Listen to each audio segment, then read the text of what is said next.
بسم الله الرحمن الرحيم السلام عليكم ورحمة الله وبركاته walaalayaal kusoo dhawaada barnaamijkeeni ma og tahay waxaynaan kusoo qaadan doonaa maanta 10 qodob oo ka hadli doona bishaarooyinkii nebi maxamed sala allahu calayhi wasalam ugu bushaariyey muslimiinta in ay furan doonaan adduunka oo dhan. qodobka koowaad, ma og tahay walaalka islaamka ahow inuu nebigu sala allahu calayhi wasalam maalintii uu dhintay ay islaamba ay kusoo hadheen 3 magaalo. waa magaalada barakaysan ee madiinat almunawara iyo magaalada kale barakaysan ee maka almukarama iyo magaalada daa'if. dhammaan magaalooyinkii kale iyo dadkii kale oo dhanna way ridoobeen. hase ahaatee nebigu calayhi salaatu wasalaam wuxuu ku bushaareeyey muslimiinta in ay furan doonaan dhammaan jasiiradda carbeed. waa kuwii hadda ridoobay ee diinta ka baxay. wuxuuna dhahay nebigu sala allahu calayhi wasalam isagoo bushaarinaya muslimiinta: taqzuuna jasiirata alcarabi fayaftaxuha allah.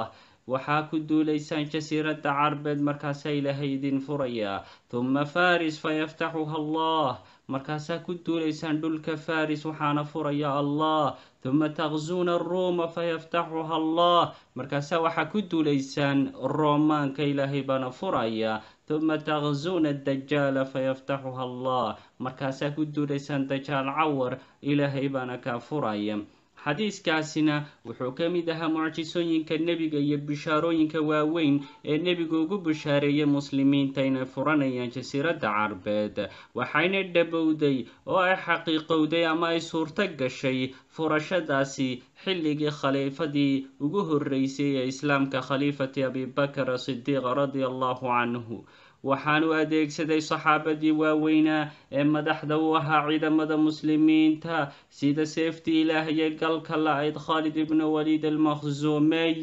iyo saxaabigii aadka u garaadka badnaa camru ibn alcaas iyo cikrama ibn abi jahl radia allahu canhum. markaase waxay ku duuleen jasiiradda carbeed waxayna ka sifeeyeen oo ay ku soo celiyeen jasiiradda carbeed diintii islaamka.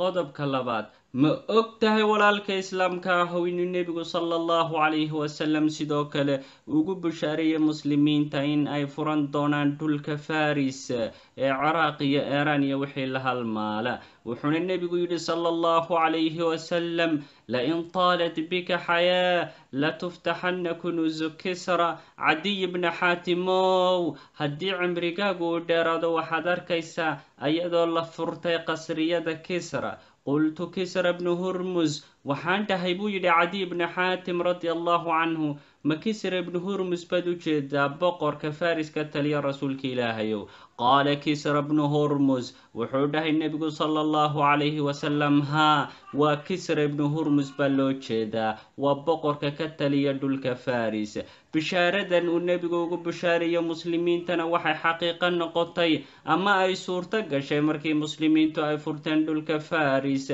ayagoo guushaasna ay u kala dambeeyeen labadii saxaabiya waaweynaa abibakar asidiiq iyo cumar alfaaruuq, ayagoo adeegsanaya madaxdii ciidamada muslimiinta sida khaalid ibnu waliid seeftii ilaahaye galka la-ayd iyo saxaabigii weynaaye ka mid ahaa 10 saxaabiyo jannada hal mar loogu wada bushaareeyey ee sacad ibn abi waqaas radia allahu canhu wa ardaah, oo gacantiisa ku furtay qasrigii nebigu uu tilmaamayey ee ku yaalay caasimadii farisiyiinta ee madaa'in. qodobka saddexaad, ma og tahay walaalka islaamka ah inuu nebigu sala allahu calayhi wasalam ugu bushaareeyey muslimiinta in ay furan doonaan dhulka shaam? waxaanu dhahay nebigu sala allahu calayhi wasalam xadiiskii aynu soo marnayba: tuma taqzuuna aruuma fayaftaxuha allah. markaasaa waxaa ku duulaysaan roomaanka markaasuu ilaahay idin furayaa. xadiis kalena nebigu calayhi salaatu wasalaam maalintii khandaqa ama godka weyn la qodaya yowm alaxzaab ayaa wuxuu dhahay rasuulku sala allahu calayhi wasalam: allahu akbar, ilaahay baa weyn. uctiitu mafaatiixa shaam, waxaa lay siiyey furayaasha dhulka shaam. wallahi innii la anduru qusuuraha alxumur, ilaah baan ku dhaartay waxaan arkaa buu yidhi nebigu sala allahu calayhi wasalam qasriyada cascaseer dhulka shaam. xadiiskan bushaarada ahina wuxuu rumoobay oo uu suurto galay sanadkii 13 ee hijiriyada kadib markii khaliifkii mu'miniinta cumar alfaaruq radia allahu canhu uu furtay dhulka shaam isagoo adeegsanaya madaxdii ciidamada muslimiinta sida saxaabigii amiinu hadihi lumma abu cubayd ibnu aljaraax iyo khaalid ibnu waliid sayfullahi almasluul iyo saxaabigii yaziid ibnu abi sufyaan radia allahu canhuma waxayna furteen magaalada dimashq ee caasimada suuriya iyo dhulka barakaysan ee falastiin waxaana gacanta muslimiinta soo gashay markii ugu horeysay dhulka barakaysan ee falastiin gaar ahaan baytalmaqdeska. qodobka afaraad ma og tahay walaalka islaamka ah inuu nebigu sala allahu calayhi wasalam ugu bushaareeyey muslimiinta in ay furanayaan waddanka masar wuxuuna dhahay nebigu sala allahu calayhi wasalam qaala sala allahu calayhi wasalam inakum sataftaxuuna masr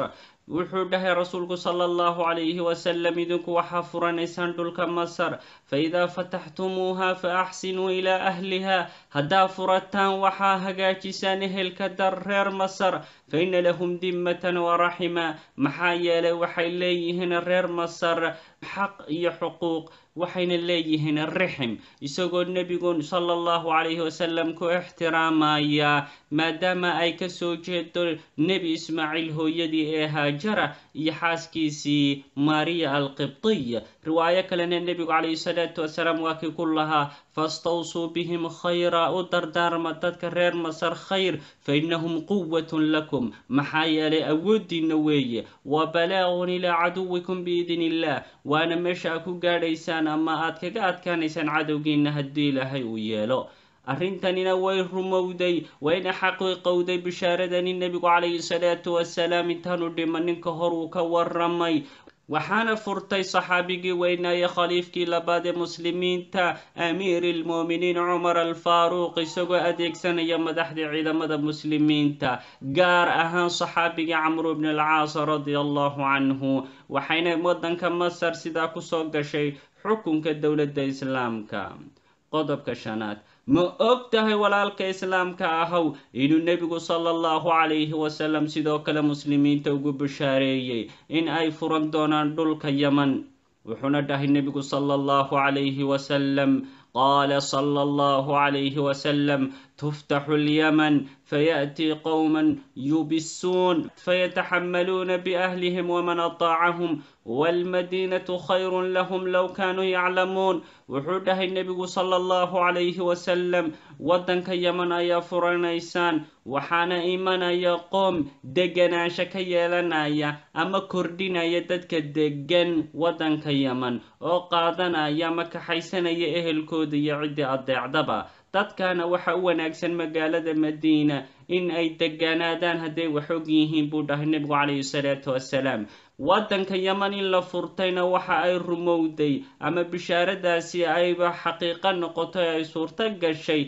isagoo nebigu uu nool yahay sala allahu calayhi wasalam oo waxaa islaamay xaakimkii ama waaligii ka talin jiray waddanka yaman ee loogu yeedhi jiray baadaan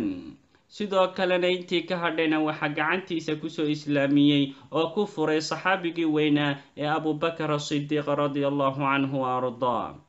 qodobka lixaad ma og tahay walaalka islaamka ah in nebigu sala allahu calayhi wasalam ku bushaareeyey in dadka degan dhulka soomaalida iyo guud ahaan geeska africa oo dhanba ay islaamayaan ayna soo gelayaan xukunka dowladda islaamka. nebigu sala allahu calayhi wasalam isagoo ka waramaya maalintii khandaqa ama godka la qodayay yowma alaxzaab ayaa dhagixii saddexaad ayuu wuxuu ku dhuftay sabaradiisa wuxuuna dhahay nebigu sala allahu calayhi wasalam uma darabtu thalitha waxaan ku dhuftay sabaradii dhagixii saddexaad fa ruficat liya madaa'inu lxabasha waxaa sare laygu soo qaaday dhulalka ama magaalooyinka dhulka xabashida wamaa xawlaha min alquraa wamaa xawlaha min alquraa wamaa xawlaha min alquraa iyo magaalooyinka iyo tuulooyinka ka agdhow ama hareeraheeda ah magaalooyinka iyo wadamada hareeraheeda ah magaalooyinka iyo wadamada hareeraheeda ah xataa ra'aytuhaa bicaynii wuxuuna dhahay xabiibka muxamedi lamaaya aan ku arkay ishayda magaalooyinka xabashida iyo magaalooyinka hareeraheeda ah oo dhan oo ku jira gacanta islaamka. sala allahu calayka ya sayidana waya xabiibana waya qudwatana laa ilaaha ila allah. sidee buu ku gartay xabiibka moxamed maalintii ay ugu dhibto badnayd muslimiinta inuu ugu bushaareynayo in dadka muslimiinta ahi ay furan doonaan geeska africa, gaar ahaan wadamada soomaaliya, jabuuti, eritrea iyo dadka muslimiinta ee ku nool waddanka etoobiya. xadiiskaasi wuxuu tilmaamayaa in waddanka ama dhulka xabashida iyo wadamada hareeraheeda ah oo dhan lagu furanayo qaab silmi ah ama aan dagaal ahayn. sababtoo nebigu sala allahu calayhi wasalam muu odhanin waxaa ku furanaysaan qaab xoog iyo awooda, laakiin waxaa furtay dadkii muslimiinta ama ganacsadayaashii muslimiinta ahaa oo ku faafiyey diinta islaamka dhulka soomaalida.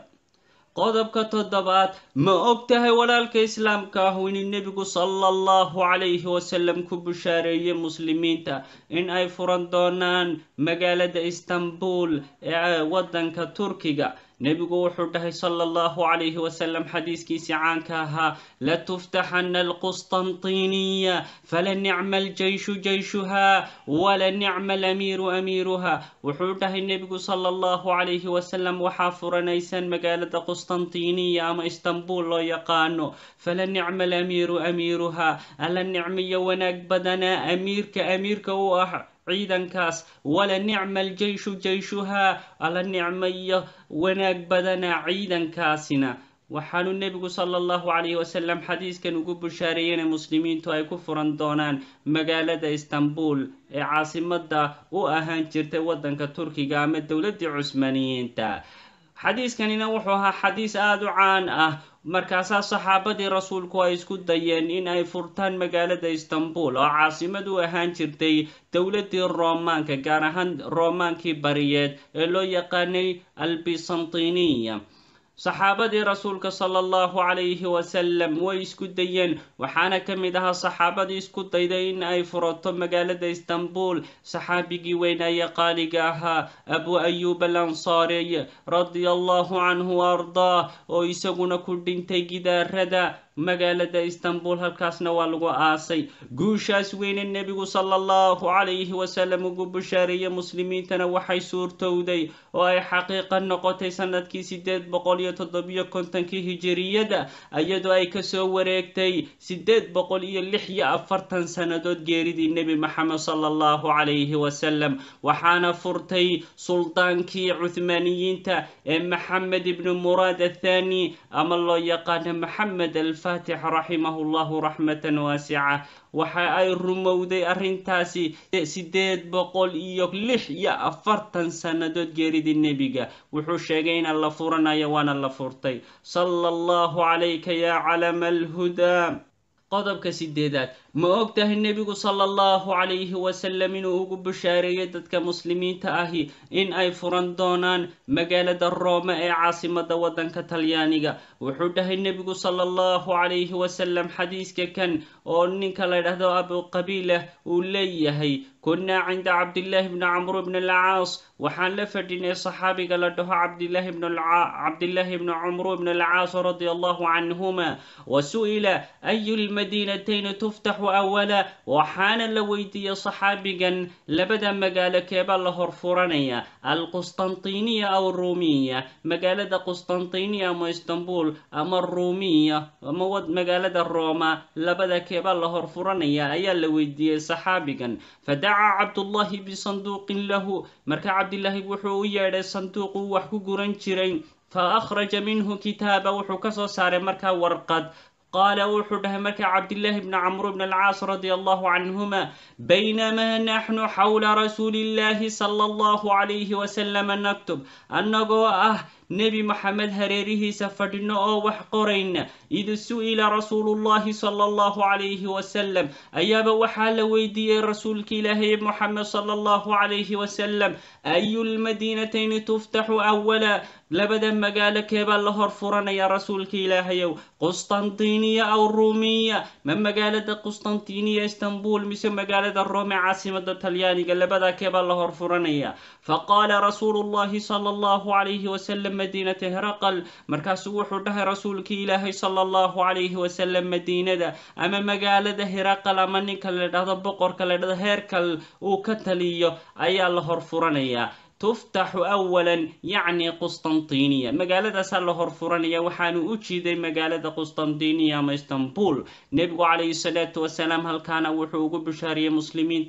إن لفرانايو مقالة اسطنبول وين دعدي تاسي waxaana uu yidhi nebigu calayhi salaatu wasalaam sidoo kale muslimiintu waxay furanayaan magaalada Rome ee caasimada Talyaaniga nebigu sallallahu calayhi wasallam waxa kale uu ka warramay in yahuudda wasakhtiya nijaasada ahina ay kusoo duuli doonaan dhulka barakaysan ee Falastiin ayagoo qabsan doona kana faa'iideysan doona xoolahooda iyo ganacsigooda kana awood badan doona muslimiinta hase ahaatee nebigu wuxuu ugu bishaareeyay muslimiinta in ay muslimiintu hadday diinta ilaahay ay kusoo noqdaan ay ka awood badanayaan gaalada yahuudda oo ay iska dhicinayaan sidoo kalena ilaahay baaba qur'aankiisa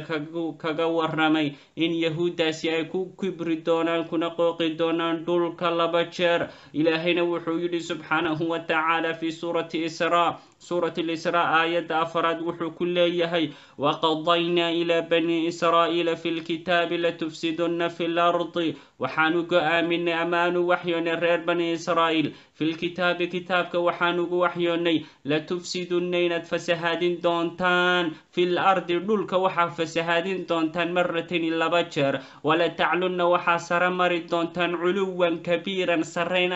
سريسنا وسرمر دونتان مع أنه ما sida culimada qaar ay ku fasiraan ee ay dhahan way fasahaadiyeen macnaha aayada oo fiirsada la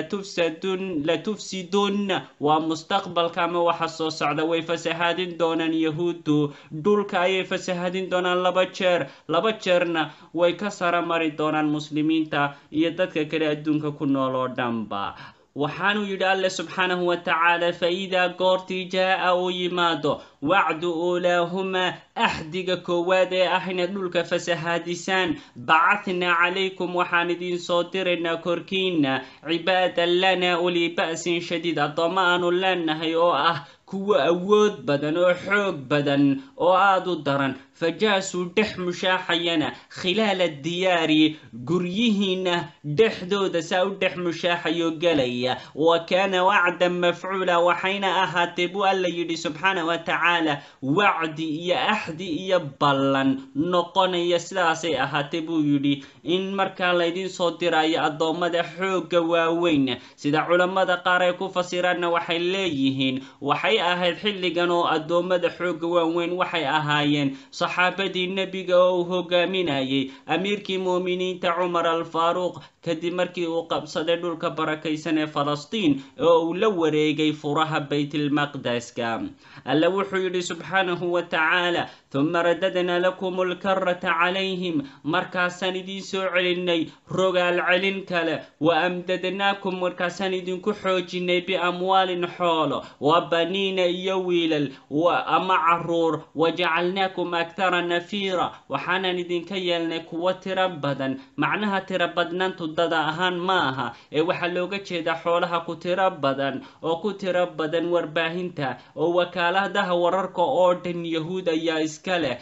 bangiyada dunida oo dhan waxa xukumay yahuud xoolaha adduunyada oo dhan waxay ku jirtaa gacanta yahuuda waxa laaliya waxa awood dunida jirta ama dawladaha ugu awooda badani waxay maanta ku guda jirtaa gacanta yahuuda ilaahayna run buu sheegay markuu leeyahay wajacalnaakum akthara nafira waxaan idinka yeelnay kuwa tira badan oo ayagu yahuudu waa dad aad u tira yar laakiin waxay taageero ka haystaan gaalada kale oo dhan alla wuxuu yidhi subxaanahu wa tacaala in axsantum hagaajisaan axsantum anfusakum nafihinun baa hagaajiseen wain asa'tum haddaa isxumaysaanna falahaa naftinun baad xumayseen faidaa goortii jaa uu yimaado wacdu laakhirati fasahaadinta dambe ee aad dhulka fasahaadinaysaan yahuuday markay timaado liyasuu'uu wujuuhakum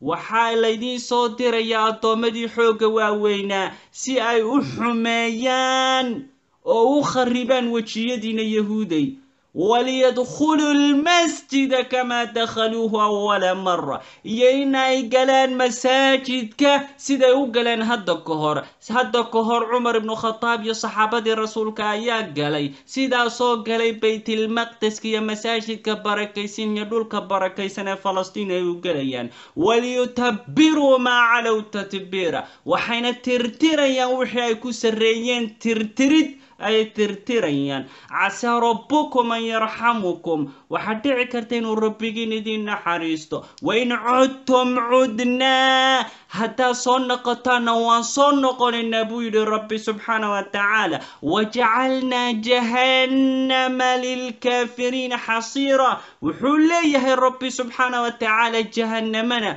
وحانو غيلنا قال جوجل يميل يسحدان يدور يكوهيدان الله وحيد سبحانه وتعالى إسلا سورة الإسراء آية بقول يا فرات آياتها وقدام بيا وحليها الله سبحانه وتعالى وقلنا من بعده لبني إسرائيل وحان كنري isaga gadaashi nabi muuse gadaashi reer bani israa'iil waxaanu ku nidhi uskunu dega al-arda dhulka dega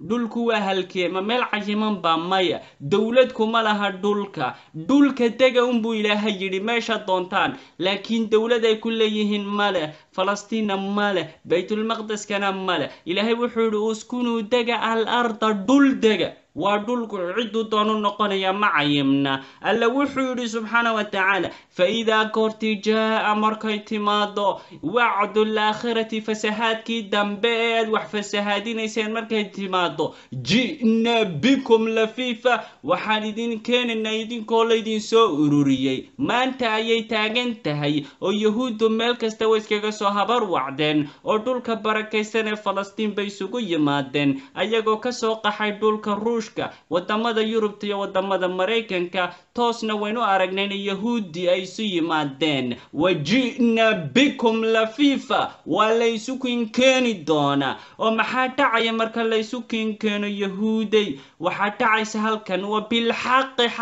ya run ya daban anzalnahu kusoo dejinay quraanka wa bil haqq nazal haqq ya run ya dabuna kusoo degay maxaa dhacay marka la isukin yahuud وحتى حديث النبي وينوغا ورمي عن أبي هريرة رضي الله عنه أن رسول الله صلى الله عليه وسلم قال أبو هريرة وها صحابي النبي إلهي رالها كاهاد وحوده رسولك إلهي صلى الله عليه وسلم لا تقوم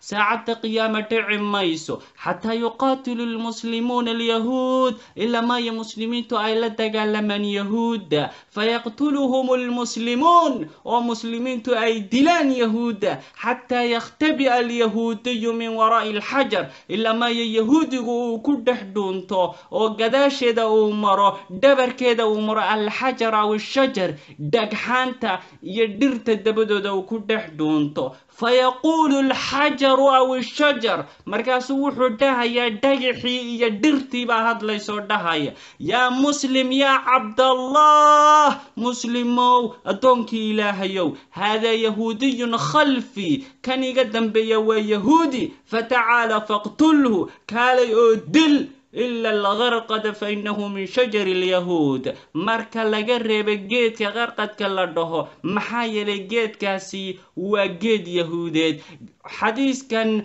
ويرميسينهن يهود وحين جيت كغرقد كأه كبيرين صحراها سيناي ودحية ودن كبركيسين فلسطين يودن كمصر صحراها سيناي إن كبدن 7 مليون أو جيت كيهود جيت كغرقد كالله يقانو قدبك التبنات ما وقتها ولا الكإسلام كهوين النبي صلى الله عليه وسلم وبشاري مسلمين تا إن دين تا إسلام كو أي جاري دون تو جوري كستا أما هكويا لما قالوا أما هكويا لدول بادية أو إسلام كو نقنطونا كسيطرينية أما أود يحكم كوجودن بيس إسكالا حديث النبي محوها صلى الله عليه وسلم عن تميم الداري صحابي تميم الداري وحلق سوريي قال سمعت رسول الله صلى الله عليه وسلم وحوته وحان مقل رسولك إلهي أوله ليبلغن هذا الأمر ما بلغ الليل والنهار أرنكن وحا أي قاديسا دينتن إسلامكو ميشا أي قادو هبين يمالنبا ولا يترك الله بيت مدر ولا وبر إلهينا كما تقا يقري مقالو يقري برير بادية إلا أدخله الله هذا الدين إلا ما يلهي وكقلنا يدين تتن بعز عزيز أو بدل دليل إساقا كشرفا كشرف له أما كدلين يكدليسا عزا يعز الله به الإسلام شرفدو إلهي وكشرفا يا إسلامك وذلا يذل الله به الكفر يدل وكدلين يقالني ماذا هو سوحي هاين قضب كمد barnaamijkeeni ma og tahay oo inoo sheegaya bishaarooyinkii waaweynaa nebigu calayhi salaatu wasalaam uu inooga warramay ee uu leeyahay muslimiinta iyo islaamkuba waxay qabsan doonaan adduunka iyo caalamka oo dhan intaynu ku kulmi doona barnaamijkeenan ma og tahay waxaan idinkaga tegaya assalaamu calaykum waraxmatullaahi wabarakaatuhu wa sala allahu